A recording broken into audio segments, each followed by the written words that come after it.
नमस्कार, स्वागत है आप सभी का डीडी न्यूज के इस खास बुलेटिन एक्सप्रेस 100 में, जहां हम आपके लिए लेकर आते हैं राजनीति, मनोरंजन, देश दुनिया, खेल और व्यापार जगत की सभी बड़ी खबरों को एक्सप्रेस यानी कि फटाफट अंदाज में। आपके साथ मैं हूं संध्या शर्मा। तो देखिए खबरें तेज रफ्तार से। रेल मंत्री अश्विनी वैष्णव ने आज लोकसभा में प्रश्नकाल के दौरान कहा कि प्रधानमंत्री नरेंद्र मोदी ने केरल में रेलवे प्रोजेक्ट के लिए 2100 करोड़ रुपए जारी किए हैं, लेकिन राज्य सरकार के असहयोग से काम अधर में लटके हैं। कांग्रेस सांसद अधीर रंजन चौधरी ने लोकसभा में प्रश्नकाल के दौरान आरोप लगाया कि गैर भाजपा शासित राज्यों को धन हस्तांतरण में केंद्र सरकार भेदभाव कर रही है, खासकर कर्नाटक राज्य के साथ।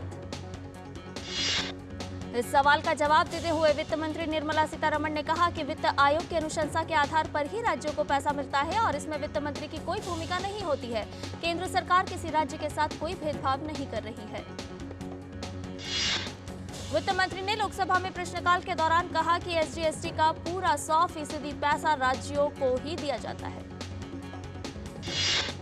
वहीं कांग्रेस शासित कर्नाटक के मुख्यमंत्री सिद्धारमैया दक्षिण बनाम उत्तर पर खुलकर राजनीति करने के संकेत दे रहे हैं। वो अब जंतर मंतर पर धरना देने की बात करने लगे हैं। मुख्यमंत्री ने सिद्धारमैया ने कहा कि यह विरोध प्रदर्शन बीजेपी के खिलाफ नहीं है। उन्होंने कहा 14वें वित्त आयोग और 15वें वित्त आयोग के अनुसार कर्नाटक को जो करों में हिस्सा मिला है उससे राज्य को नुकसान पहुंचा है। वहीं कांग्रेस नेताओं का कहना है कि गुजरात जैसे राज्यों को प्राथमिकता मिलती है, इसलिए दक्षिणी राज्यों और पश्चिम बंगाल के साथ सौतेला व्यवहार किया जाता है। भाजपा ने कांग्रेस पर हमला बोलते हुए कहा कि 5 गारंटियां राज्य के राजस्व को नुकसान पहुंचा रही है। कांग्रेस हमेशा देश को विभाजित करने में तुली रहती है और लोगों को गुमराह करती है। कर्नाटक के भाजपा सांसदों ने कर्नाटक सरकार द्वारा धन के दुरुपयोग को लेकर संसद में गांधी प्रतिमा के सामने विरोध प्रदर्शन किया। इस अवसर पर भाजपा सांसद लहर सिंह ने कहा कि कांग्रेस भ्रष्टाचार में लिप्त है और प्रशासन ठीक से नहीं चला रही है। दिल्ली में कर्नाटक कांग्रेस के नेताओं के जरिए धरना देने की बात पर उन्होंने कहा कि वे आंतरिक विवादों के कारण ही कांग्रेस नेता दिल्ली आए हैं। कर्नाटक की कांग्रेस सरकार के खिलाफ भाजपा कार्यकर्ताओं ने बेंगलुरु में विरोध प्रदर्शन किया। केंद्रीय मंत्री गजेंद्र सिंह शेखावत ने आज एक प्रेस वार्ता के दौरान कहा कि भारत में आधारभूत संरचना का काफी विकास हो रहा है। उन्होंने कहा कि भारत में पानी की आपूर्ति की आवश्यकताओं के लिए काम किया है। केंद्रीय मंत्री गजेंद्र सिंह शेखावत ने कहा कि भारत दुनिया का सबसे बड़ा देश है जो पानी के लिए निवेश कर रहा है। केंद्रीय मंत्री गजेंद्र सिंह शेखावत ने कहा कि हमारी सरकार जल शक्ति मिशन के अंतर्गत अभी तक 74% घरों तक पीने का पानी पहुंचा चुकी है। उन्होंने कहा कि 11 करोड़ परिवार तक हमारी सरकार में पीने का पानी पहुंचा है। रक्षा मंत्रालय ने सीमा सड़क संगठन यानी बीआरओ में जनरल इंजीनियरिंग रिजर्व फोर्स में काम करने वाले कैजुअल पेड मजदूरों को अनुग्रह राशि एक मुश्त मुआवजे के भुगतान के प्रस्ताव को मंजूरी दे दी है। निर्देशों के अनुसार जिन कैजुअल पेड मजदूरों ने बीआरओ में कम से कम 179 दिन काम किया है, उन्हें केवल अनुग्रह राशि एक मुश्त मुआवजे के भुगतान के लिए कवर किया गया है। सरकार का यह कदम देश के भीतरी और दूरदराज के इलाकों में काम करने वाले कैजुअल पेड मजदूरों के लिए सामाजिक सुरक्षा एवं कल्याण से जुड़े एक उपाय के रूप में काम करेगी। उपराष्ट्रपति जगदीप धनखड़ ने दिल्ली विश्वविद्यालय के इंद्रप्रस्थ महिला महाविद्यालय में आयोजित शताब्दी समारोह का लोगो और कॉफी टेबल बुक का अनावरण किया और विद्यार्थियों को पुरस्कृत भी किया। शताब्दी समारोह को संबोधित करते हुए उपराष्ट्रपति ने कहा कि 26 जनवरी को कर्तव्य पथ पर भारतीय नारियों के सामर्थ्य का प्रदर्शन विश्व के लिए मिसाल बना है। उपराष्ट्रपति ने कहा कि महिलाओं को शिक्षित करना समाज में क्रांतिकारी परिवर्तन लाता है। उन्होंने कहा कि भारत को यहाँ के शिक्षकों पर गर्व है। उपराष्ट्रपति ने कहा कि उद्योग जगत को शिक्षा, खासकर महिला संस्थान में सीएसआर फंड के अंतर्गत सहयोग करना चाहिए। उन्होंने कहा कि अमृतकाल का समय आशा और विश्वास का है और देश जल्द ही जर्मनी और जापान को भी पीछे कर तीसरी सबसे बड़ी अर्थव्यवस्था बन जाएगा। उपराष्ट्रपति ने कहा कि देश को 2047 तक विकसित राष्ट्र बनाना है। बिहार के मुख्यमंत्री नीतीश कुमार आज प्रधानमंत्री नरेंद्र मोदी से मुलाकात करेंगे। वो आज सुबह पटना से दिल्ली के लिए रवाना हुए। सूबे में एनडीए की सरकार बनने के बाद नीतीश की पीएम से यह पहली मुलाकात होगी। दिल्ली दौरे के क्रम में मुख्यमंत्री नीतीश कुमार पीएम मोदी के अलावा केंद्रीय मंत्री अमित शाह और भाजपा अध्यक्ष जेपी नड्डा से भी मुलाकात करेंगे। बताया गया है कि पीएम से मुलाकात के दौरान नीतीश कुमार बिहार के लिए बड़ी सौगात का आग्रह करेंगे। वहीं अमित शाह और जेपी नड्डा से मुलाकात कर लोकसभा चुनाव के दौरान सीट शेयरिंग और अन्य रणनीति पर भी चर्चा करेंगे। ज्ञानवापी मामले में आज भी सुनवाई होगी। इलाहाबाद हाईकोर्ट में आज भी व्यास जी के तहखाने में पूजा का अधिकार देने के जिला जज के आदेश के खिलाफ सुनवाई जारी रहेगी। अदालत ने ज्ञानवापी मामले में मुस्लिम पक्ष की संशोधन अर्जी स्वीकार कर ली है और मंगलवार सुनवाई होने के बाद आज फिर इस मामले में हाईकोर्ट में सुनवाई जारी रहेगी। असल में मस्जिद पक्ष की यह भी दलील थी कि जिला जज ने अपने 31 जनवरी के आदेश में जिला अधिकारी को 7 दिन के भीतर व्यवस्था करने का आदेश दिया था, लेकिन जिला अधिकारी ने उसी रात पूजा शुरू करवा दी थी। ईरान ने भारतीय पर्यटकों के लिए वीजा मुक्त प्रवेश की सुविधा शुरू कर दी है। विमान के जरिए ईरान पहुंचने वाले भारतीय 15 दिन तक बिना वीजा के रह सकते हैं। ईरानी दूतावास ने बयान में कहा कि सामान्य पासपोर्ट रखने वाले व्यक्तियों को हर 6 महीने में एक बार बिना वीजा के ईरान में प्रवेश करने की अनुमति दी जाएगी, जिसमें अधिकतम 15 दिन का प्रवास होगा। केवल पर्यटन के उद्देश्य से जाने वालों के लिए यह सुविधा होगी। जो लोग 6 महीने की समय अवधि के भीतर एक से अधिक बार ईरान जाना चाहते हैं, उन्हें वीजा लेना जरूरी होगा। ईरान अब थाईलैंड, मलेशिया, श्रीलंका और वियतनाम जैसे देशों की सूची में शामिल हो गया है, जिन्होंने हाल ही में भारतीय आगंतुकों के लिए वीजा की जरूरत खत्म कर दी है। विदेशी मामलों पर समिति ने अपनी रिपोर्ट में कहा कि भारत में आतंकवाद की समस्या बड़े पैमाने पर सीमा पार से प्रायोजित है। आतंकवादी संगठनों को आईएसआई की ओर से सुरक्षित पनाहगाह दी जाती है। सांसद पीपी चौधरी के नेतृत्व वाली समिति ने सोमवार को क्षेत्रीय और अंतर्राष्ट्रीय स्तर पर वैश्विक आतंकवाद के मुकाबले पर अपनी 28वीं रिपोर्ट पेश की। समिति ने अपनी रिपोर्ट में ये राय दी कि पड़ोसी देशों में सभी आतंकवादी नेटवर्क को नष्ट कर ही देश में आतंकवादी हमलों पर अंकुश लगाया जा सकता है। समिति ने कहा कि भारत को कट्टरपंथ और चरमपंथी विचारधारा के प्रसार को रोकने के लिए अंतर्राष्ट्रीय समुदाय के साथ मिलकर उपाय विकसित करने में प्रमुख भूमिका निभानी चाहिए। समिति ने सरकार से आतंकवादी और आतंकवादी संस्थानों की सूची पर संयुक्त राष्ट्र सुरक्षा परिषद की प्रतिबंध व्यवस्था का गैर राजनीतिकरण सुनिश्चित करने के लिए लगातार प्रयास करने का आह्वान किया। बांग्लादेश के विदेश मंत्री डॉक्टर हसन महमूद भारत के दौरे पर हैं। हसन महमूद की भारत की यह पहली आधिकारिक यात्रा है। डॉक्टर हसन महमूद आज राजधानी नई दिल्ली में विदेश मंत्री डॉक्टर एस जयशंकर के साथ द्विपक्षीय वार्ता करेंगे। दोनों देशों के बीच व्यापार, कनेक्टिविटी, ऊर्जा सहयोग समेत तमाम क्षेत्रीय और वैश्विक मुद्दों पर चर्चा होने की उम्मीद है। अपने भारत प्रवास के दौरान बांग्लादेश के विदेश मंत्री कई और बैठकों में भी शामिल होंगे। ओडिशा के जशपुर पुलिस स्टेशन के पास चेकिंग के दौरान एक गाड़ी से 120 किलोग्राम गांजा जब्त किया गया। पुलिस ने 2 लोगों को गिरफ्तार भी कर लिया है। बताया जा रहा है कि ये लोग संबलपुर क्षेत्र से गांजा खरीदकर कोलकाता बेचने के लिए ले जा रहे थे। पुलिस मामला दर्ज कर आगे की कार्रवाई कर रही है। उत्तराखंड में कांग्रेस नेता और पूर्व मंत्री हरक सिंह रावत के खिलाफ प्रवर्तन निदेशालय ने बड़ी कार्रवाई करते हुए दिल्ली, चंडीगढ़ और उत्तराखंड में छापेमारी की है। इन 3 राज्यों के 16 ठिकानों पर ईडी की छापेमारी जारी है। ईडी की यह छापेमारी 2 अलग-अलग मामलों में चल रही है, जिसमें एक मामला फॉरेस्ट लैंड से जुड़ा और दूसरा एक अन्य जमीन घोटाला है, जिसमें पिछले साल अगस्त में विजिलेंस विभाग ने हरक सिंह रावत के खिलाफ कार्रवाई की थी। बता दें कि साल 2022 में भारतीय जनता पार्टी ने अपने कैबिनेट और पार्टी की प्राथमिक सदस्यता से हरक सिंह रावत को पार्टी विरोधी गतिविधियों के चलते 6 साल के लिए बर्खास्त कर दिया था। दिल्ली शराब घोटाले में ईडी के समन पर पेश न होने के मामले में मुख्यमंत्री अरविंद केजरीवाल के खिलाफ ईडी की याचिका पर राउज एवेन्यू कोर्ट ने आदेश सुरक्षित रखा है। अब राउज एवेन्यू कोर्ट आज शाम 4 बजे आदेश सुनाएगा। ईडी ने आज कोर्ट को बताया कि उसकी तरफ से मामले में दलील पूरी कर ली गई है। पिछली सुनवाई में ईडी की ओर से एएसजी एसवी राजू ने पक्ष रखा था। 5 बार समन किए जाने के बावजूद पूछताछ के लिए पेश न होने पर ईडी ने कोर्ट का रुख किया है।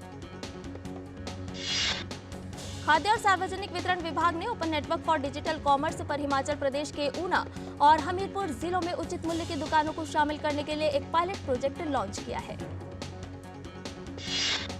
पायलट प्रोजेक्ट को वर्चुअली तौर पर हिमाचल प्रदेश की 11 जगह, जिसमें ऊना में 5 और हमीरपुर में 6 उचित मूल्य की दुकानों पर लॉन्च किया गया। उत्तर भारत में ठंड का सितम जारी है। इंदिरा गांधी अंतर्राष्ट्रीय हवाई अड्डे पर यात्रा में देरी के कारण लोगों को कई परेशानियों का सामना करना पड़ रहा है। सुबह के समय विजिबिलिटी कम होने से रफ्तार पर प्रभाव पड़ा है। जम्मू कश्मीर के पुंछ में मुगल रोड पर तेजी से बर्फ हटाने का काम चल रहा है। सड़कें बर्फ की सफेद चादर से ढकी हुई है। सड़कों को 28 किलोमीटर तक साफ कर दिया गया है। और बुलेटिन में फिलहाल रुक रहे एक छोटे से ब्रेक के लिए जल्द हाजिर होंगे। आप बने रहिए डीडी न्यूज के साथ। दुनिया की सबसे तेज रफ्तार और 5वीं सबसे बड़ी अर्थव्यवस्था, विश्व स्तर के बुनियादी ढांचे, भारत की फिनटेक क्रांति की कहानी मेक इन इंडिया और स्टार्टअप इंडिया की सफलता की, आर्थिक जगत की सुर्खियां, आम आदमी के लिए क्या है मायने, शेयर बाजार और दूसरे फाइनेंशियल मार्केट्स के तमाम अपडेट्स, कारोबार जगत की बड़ी खबरों का सटीक और सरल विश्लेषण। देखिए इकोनॉमी टुडे सोमवार से शुक्रवार सुबह 9:30 बजे सिर्फ डीडी न्यूज पर।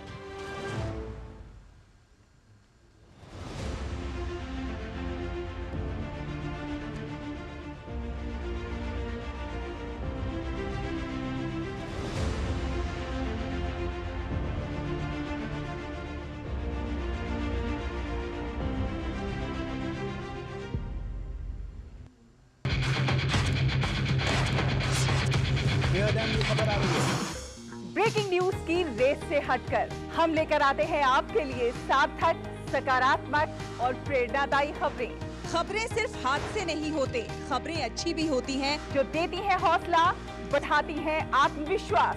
मुश्किल वक्त में भी जब लोगों ने दिखाया कुछ कर गुजरने का जज्बा, हम लेकर आते हैं अपने इस खास कार्यक्रम में आम लोगों के जज्बे की कहानियाँ। देखिए मेरे साथ गुड न्यूज जज्बा इंडिया का।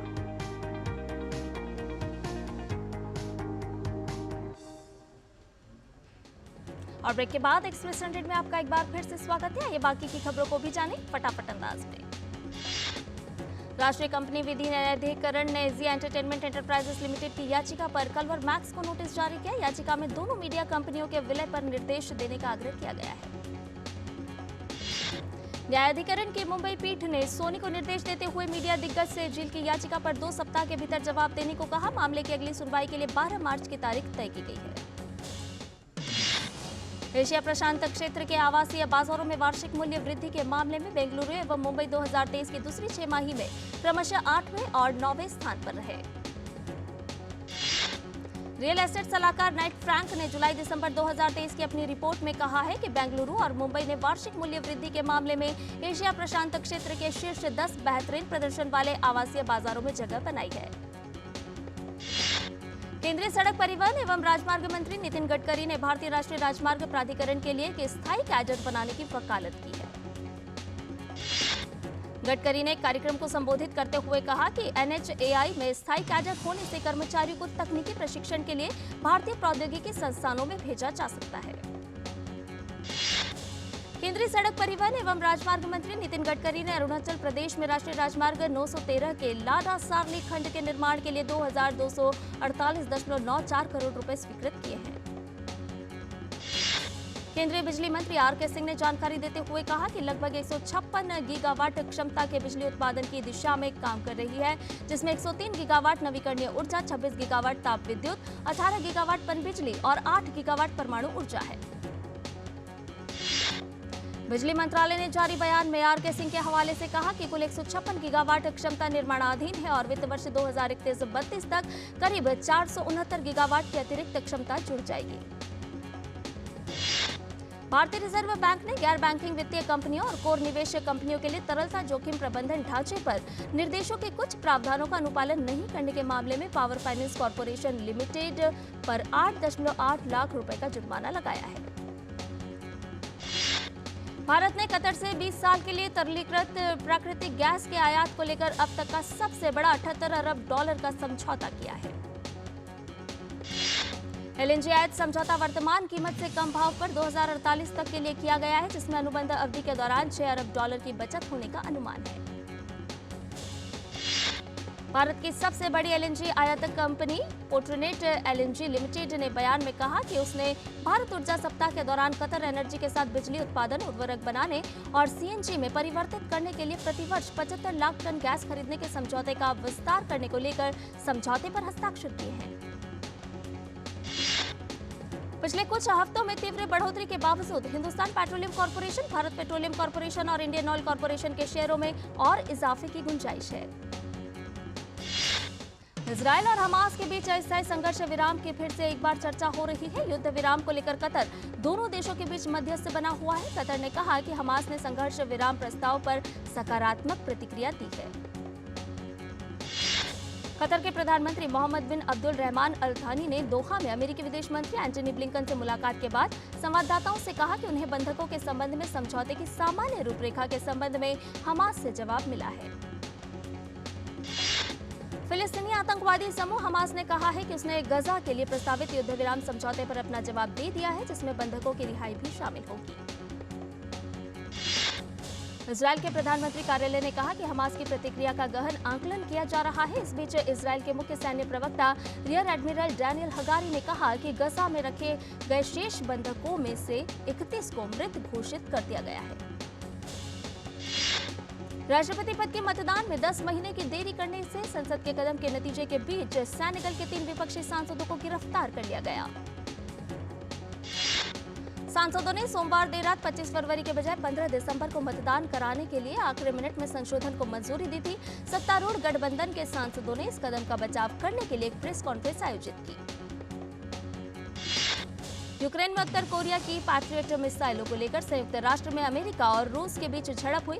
अमेरिका ने रूस पर यूक्रेन पर उत्तर कोरिया द्वारा आपूर्ति की गई करीब 9 मिसाइलें दागने का आरोप लगाया। वहीं मॉस्को ने पिछले महीने एक रूसी सैन्य परिवहन विमान को मार गिराने में वॉशिंगटन को प्रत्यक्ष सहयोगी करार दिया। मॉस्को और प्योंगयांग दोनों ने अमेरिकी आरोपों से इनकार किया है। यूक्रेन के साथ युद्ध शुरू होने के बाद रूस ने उत्तर कोरिया और अमेरिका के अन्य शत्रु देशों जैसे ईरान के साथ संबंध बढ़ाए हैं। ये संबंध पश्चिम के लिए चिंता का विषय है। संयुक्त राष्ट्र में उप अमेरिकी राजदूत रॉबर्ट वुड ने कहा कि अमेरिका स्वतंत्र रूप से जानकारी को सत्यापित करने में असमर्थ है। चिली के पूर्व राष्ट्रपति सेबेस्टियन पिनेरा की एक विमान दुर्घटना में मृत्यु हो गई। हेलीकॉप्टर राष्ट्रपति और 3 अन्य लोगों को ले जा रहा था, जो दक्षिणी चिली की एक झील में गिर गया। बचाव कर्मियों के घटनास्थल पर पहुंचने के तुरंत बाद पूर्व राष्ट्रपति को मृत घोषित किया गया और अन्य 3 यात्री बच गए। राष्ट्रपति गैब्रियल बोरिक ने 3 दिनों के राष्ट्रीय शोक की घोषणा की है। अमेरिकी राष्ट्रीय पद की उम्मीदवार बनने की दौड़ में शामिल भारतीय मूल की नेता निक्की हेली ने खुद को मिल रही धमकियों का हवाला देते हुए खुफिया सेवा सुरक्षा मांगी है। श्रीलंका के पर्यावरण मंत्री कैहलिया रामबुक्वेला ने इस्तीफा दिया। रामबुक्वेला को स्वास्थ्य मंत्री के रूप में उनके कार्यकाल के दौरान विवादास्पद मानव इम्यूनोग्लोबुलिन खरीद घोटाले को लेकर कुछ ही दिन पहले गिरफ्तार किया गया था। पाकिस्तान के आम चुनाव के नतीजों को तेजी से प्रसारित करने के लिए निर्वाचन आयोग द्वारा तैयार नया ऐप सवालों के घेरे में है। कुछ अधिकारियों ने आशंका जताई है कि 8 जनवरी को होने वाले चुनाव के नतीजों को प्रभावित करने के लिए सॉफ्टवेयर में हेरफेर की जा सकती है। पाकिस्तान निर्वाचन आयोग ने प्रत्येक मतदान केंद्र से एक केंद्रीकृत प्रणाली तक परिणामों के प्रसारण के लिए ऐप तैयार किया है, जहां निर्वाचन अधिकारियों द्वारा परिणामों का सारणीकरण किया जाएगा। भारत ने अंडर 19 विश्व कप के फाइनल में स्थान बना लिया है। रोमांचक सेमीफाइनल में भारत ने मेजबान दक्षिण अफ्रीका को 2 विकेट से हराने में सफलता पाई। भारत की जीत में कप्तान उदय साहरन ने भूमिका निभाई। सचिन दास ने 96 और साहरन ने 81 रन की पारी खेली। पाकिस्तान क्रिकेट बोर्ड को मोहसिन नकवी के रूप में मिला नया अध्यक्ष, 3 साल के लिए हुए नियुक्त। जिम्बाब्वे T20 विश्व कप के बाद भारत के साथ 5 मैच की T20 सीरीज की मेजबानी करेगा। सीरीज की शुरुआत 6 जुलाई से होगी और यह 14 जुलाई तक चलेगी। श्रीलंका महिला क्रिकेट टीम की कप्तान चमारी अट्टापट्टू ने कहा है कि विमेंस प्रीमियर लीग में उनकी अनदेखी उन्हें और बेहतर करने की ऊर्जा देती है। गौरतलब है कि 2023 में अच्छा सीजन खेलने के बावजूद उनकी अनदेखी की गई थी। भारत और इंग्लैंड के बीच तीसरे टेस्ट से पहले सौराष्ट्र क्रिकेट संघ स्टेडियम का नाम बदलकर पूर्व प्रथम श्रेणी खिलाड़ी और वरिष्ठ प्रशासक निरंजन शाह के नाम पर रखा जाएगा। निरंजन शाह देश के सबसे वरिष्ठ क्रिकेट प्रशासकों में से एक हैं। ऑस्ट्रेलिया के पूर्व क्रिकेटर माइकल क्लिंकर को महिला प्रीमियर लीग के दूसरे सत्र के लिए गुजरात जॉइंट्स का मुख्य कोच नियुक्त किया गया। WPL का दूसरा सत्र 23 फरवरी से शुरू होगा। इसके सभी मैच दिल्ली और बेंगलुरु में खेले जाएंगे। न्यूयॉर्क सिटी के मेयर ने 2026 फीफा विश्व कप का फाइनल न्यू जर्सी में आयोजित करने के फीफा के फैसले पर खुशी जताई। उन्होंने कहा कि फाइनल समेत कुल 8 मैच के आयोजन से शहर को काफी आर्थिक लाभ होगा। जॉर्डन की फुटबॉल टीम दक्षिण कोरिया को हराकर एशियन कप के फाइनल में पहुंच गई है। टीम ने दक्षिण कोरिया के खिलाफ 2-0 की जीत दर्ज की। FA कप के चौथे दौर के रिप्ले के मैच में साउथहैम्पटन ने वॉटफोर्ड की टीम को 3-0 से हरा दिया। इस जीत के बाद टीम अब लिवरपूल के साथ एंफील्ड पे भिड़ेगी। वहीं लीड्स यूनाइटेड ने भी प्लाईमाउथ को 4-1 से हराया। लीड्स की टीम ने 3 गोल एक्स्ट्रा टाइम में किए। उधर कॉवेंट्री सिटी ने भी रिप्ले मुकाबले में जीत हासिल की। टीम ने शेफील्ड वेडनेसडे को 4-1 से हराया। FA कप के चौथे दौर के रिप्ले मैच में आज चेल्सी का सामना एस्टन विला से होगा। मिस्र की फुटबॉल टीम ने होसास हसन को राष्ट्रीय टीम का तकनीकी निदेशक नियुक्त किया है। हसन देश के लिए ऑल टाइम टॉप स्कोरर रहे हैं।